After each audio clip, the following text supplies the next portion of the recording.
પ્રિય વિદ્યાર્થી મિત્રો, શિવમ વિદ્યાલય નવા નરોડા ધોરણ 10 વિષય સામાજિક વિજ્ઞાન પાઠ 4 ભારતનો સામાજિક વારસો। માનવીએ પોતાના વિચારો, ભાવો, લાગણીઓ અને ઉર્મિઓ વગેરેનો અન્ય માનવીઓ કે પ્રાણીઓ સુધી પહોંચાડવા માટે કેટલાક હાવભાવ, સંકેતો કે ચિત્રોનો આશરો લીધો। કેટલાક ધ્વનિઓ કર્યા, તેમાંથી બોલી અને લિપિનો ઉદ્ભવ થયો। આ લિપિએ ભાષાના ઘડતરમાં મોટો ફાળો આપ્યો। સમયાંતરે પોતાના વિચારો અભિવ્યક્ત કરવા માટે ભાષાનો ઉપયોગ થયો। આ ભાષાના સર્જનાત્મક પ્રયોગથી સાહિત્યનું સર્જન થવા પામ્યું। પ્રાચીન કાળથી ભારતીય સાહિત્ય તેની વિવિધતા અને વિશિષ્ટતા માટે પ્રખ્યાત છે। ભારતના વિદ્વાનોએ પ્રાચીન સાહિત્યના બે ભાગ પાડ્યા છે, એક વૈદિક સાહિત્ય અને બે પ્રશિષ્ટ સાહિત્ય। આ ઉપરાંત કેટલીક લોકબોલીઓ, જેને આપણે લોકભાષાઓ કહીએ છીએ, એમાં રચાયેલું સાહિત્ય પણ પ્રચલિત હતું। ભાષા અને સાહિત્ય। ભારતના ઇતિહાસમાં નજર નાખીએ તો સદીઓથી વિવિધ ભાષાઓનો ઉદ્ભવ થયો છે। આ ભાષાઓએ એકબીજા પર અસર કરી પ્રભાવ પાડ્યો, તેથી ભાષાઓના સમૃદ્ધ સાહિત્યમાં પરિવર્તન આવ્યું। પરિણામે નવી નવી ભાષાઓ અને નવા નવા સાહિત્યનું સર્જન થયું। તેનું ઉત્તમ ઉદાહરણ સંસ્કૃત ભાષા છે। વર્તમાન સમયમાં સંસ્કૃત ભાષાનો ઉપયોગ ઓછો છે, પણ ધાર્મિક કાર્યો અને પૂજા વિધિઓમાં સંસ્કૃત ભાષાનો ઉપયોગ થાય છે। સામાન્ય રીતે માનવી માટે તો અભિવ્યક્તિ કરવાની અને ઝીલવાની ઉત્તમ તક ભાષા જ પૂરી પાડે છે।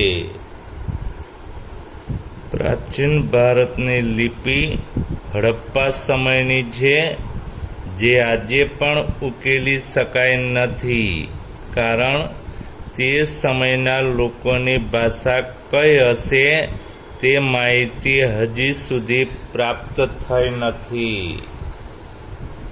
મહર્ષિ પાણિની સંસ્કૃત ભાષાના મહાન વ્યાકરણશાસ્ત્રી હતા।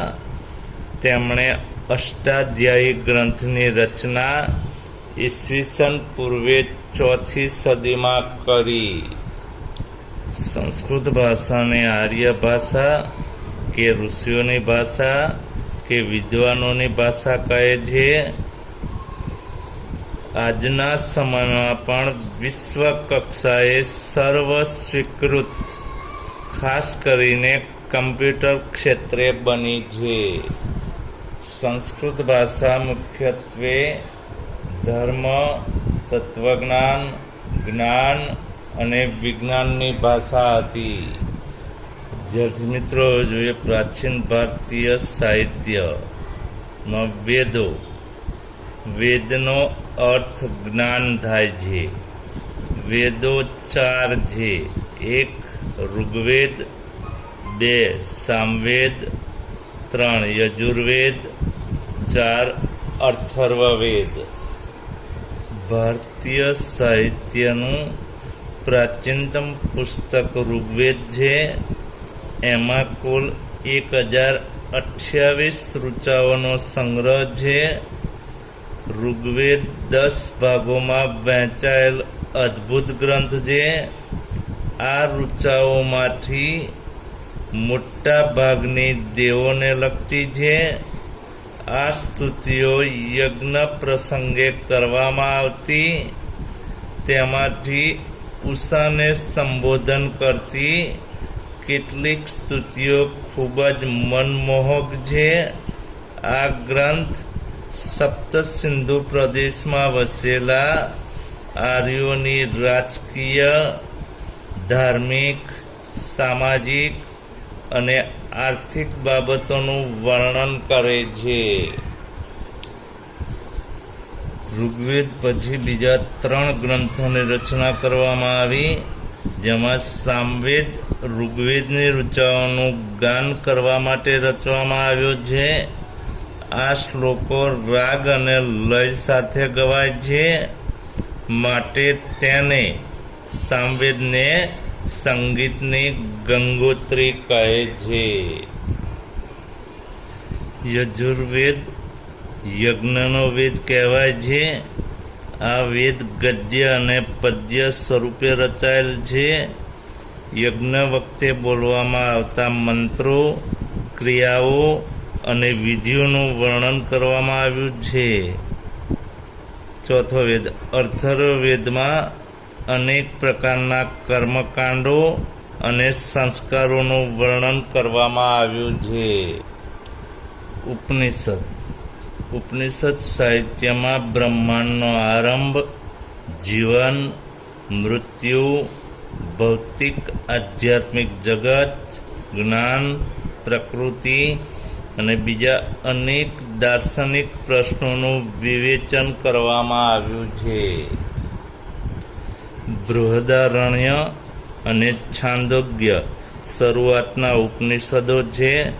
ઉપનિષદો સંવાદના સ્વરૂપમાં છે. મુક્તિકો ઉપનિષદમાં તેની સંખ્યા 108 દર્શાવે છે. બ્રાહ્મણ ગ્રંથો વેદોના મંત્રોનો અર્થ સમજવા માટે તેના પર પદ સ્વરૂપમાં રચાયેલી ટીકાઓનો બ્રાહ્મણ ગ્રંથોમાં સમાવેશ થાય છે. એમાં જુદા જુદા યજ્ઞો અને તેને લગતી વિધિઓ માટેનું માર્ગદર્શન આપવામાં આવ્યું છે.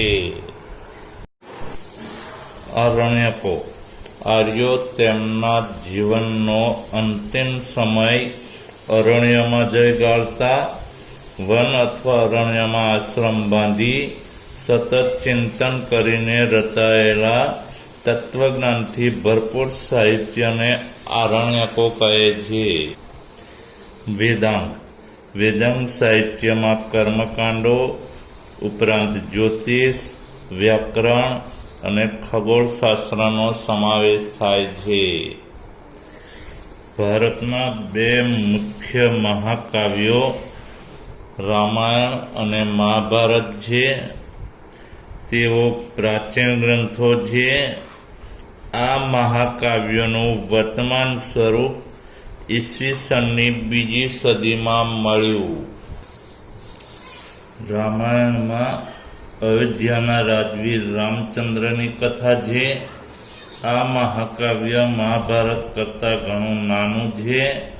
તેમાં અનેક દિલચસ્પ ઘટનાઓ અને સાહસોનું વર્ણન કરાયેલ છે. મહાભારતમાં લગભગ 1,00,000 શ્લોક છે. તે વિશ્વનો સૌથી મોટો કાવ્ય ગ્રંથ છે. પાંડવો અને કૌરવો વચ્ચે થયેલ યુદ્ધ તેનો મુખ્ય વિષય છે. તે છતાં તેમાં અનેક નાની મોટી વાર્તાઓને પણ જોડી દેવામાં આવી છે. મહાભારતના શ્રીમદ ભગવદ્ ગીતામાં ગહન દાર્શનિક સિદ્ધાંતોનું વિવેચન કરવામાં આવ્યું છે. તેમાં મોક્ષ પ્રાપ્તિના 3 માર્ગો જ્ઞાન, કર્મ અને ભક્તિ માર્ગનું વિવેચન કરવામાં આવ્યું છે. રામાયણ અને મહાભારત બંને મહાકાવ્યોએ સદીઓ સુધી કરોડો લોકોના વિચારો અને સાહિત્ય સર્જન પર ગહન પ્રભાવ પાડ્યો છે. એટલું જ નહીં, ભારતમાં સંસ્કાર સિંચનનું પ્રેરક કાર્ય પણ કર્યું છે. આ યુગમાં સંસ્કૃત ભાષામાં પુષ્કળ સાહિત્ય રચાયું, જેમાં ધાર્મિક અને લૌકિક એવી બંને પ્રકારની રચનાઓનો સમાવેશ થાય છે. પુરાણોએ આરંભિક વૈદિક ધર્મને સમજાવવામાં મુખ્ય ભૂમિકા ભજવી. આ સમયમાં અનેક શાસ્ત્રો અને સ્મૃતિ ગ્રંથો પણ લખાયા. આ શાસ્ત્રો વિજ્ઞાન અને તત્વજ્ઞાનના ગ્રંથો છે. દાખલા તરીકે કૌટિલ્યનું અર્થશાસ્ત્ર વહીવટી વિજ્ઞાનની કૃતિ છે. વિવિધ કક્ષાના ગણિત અને અન્ય વિજ્ઞાન સંબંધિત શાસ્ત્ર ગ્રંથો લખાયા. સ્મૃતિ ગ્રંથોમાં ધર્મ દ્વારા અનુમોદિત કર્તવ્યો, રિવાજો અને નિયમો આપવામાં આવ્યા છે.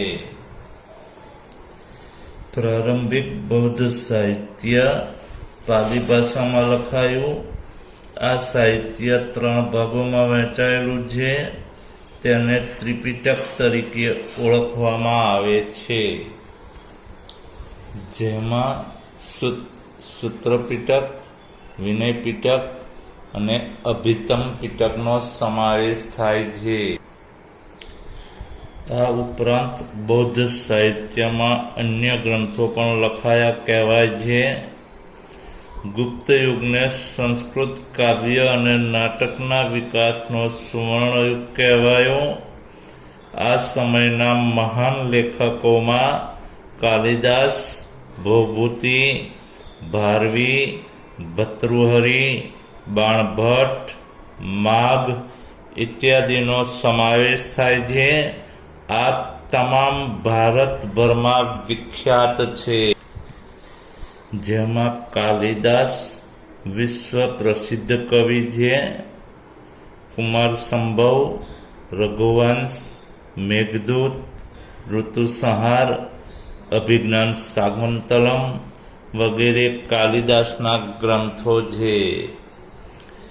બાણભટ્ટ લિખિત હર્ષચરિત સમ્રાટ હર્ષવર્ધનનું જીવન ચરિત્ર છે. બાણે કાદંબરીની પણ રચના કરી છે. અન્ય પ્રસિદ્ધ ગ્રંથોમાં ભૌભૂતિનું ઉત્તર રામચરિત, ભારવીનું કિરાતાર્જુનિયમ, વિશાખા દત્તનું મુદ્રા રાક્ષસ, શુદ્રકનું મૃચ્છકટિકમ અને દંડીનું 10 કુમાર ચરિતનો સમાવેશ થાય છે. આ ગ્રંથોનો મુખ્ય વિષયો રાજકીય ઘટનાઓ, પ્રણય પ્રસંગો, રૂપકો, હાસ્ય પ્રસંગો અને તત્વજ્ઞાન છે. જૂની ગુજરાતી ભાષામાં પદ્ય સાહિત્ય રચાતું હતું. સમય જતાં ગુજરાતી ભાષામાં ખેડાણ થતાં અનેક કૃતિઓ રચાઈ, જેમાં નરસિંહ મહેતા, મીરાબાઈ, દયારામ, અખો, પ્રેમાનંદ, પ્રીતમ, ગંગાસતી જેવા સાહિત્યકારોએ પદો, ગીતો, ગરબી, છપ્પા, આખ્યાન કાવ્યો વગેરે રચીને ગુજરાતી સાહિત્યના વારસાને સમૃદ્ધ બનાવ્યો. એ પછી નર્મદ, નવલરામ, મહિપતરામ, રૂપરામ નીલકંઠ, ગોવર્ધનરામ ત્રિપાઠી, કિશોરલાલ મસરૂવાલા, પન્નાલાલ પટેલ, ઉમાશંકર જોશી જેવા સાક્ષર વડીઓએ ગુજરાતી સાહિત્યને ખૂબ સમૃદ્ધ બનાવ્યું હતું. વિદ્યાર્થી મિત્રો, આજે પાઠ 4 ભારતનો સાહિત્યિક વારસો અને અંદર અંશ સુધી હવે દ્રવિડ કુળની 4 ભાષાઓ અને મધ્યકાલીન સાહિત્યની માહિતી આવતા વિડીયોમાં આપણે જોઈશું.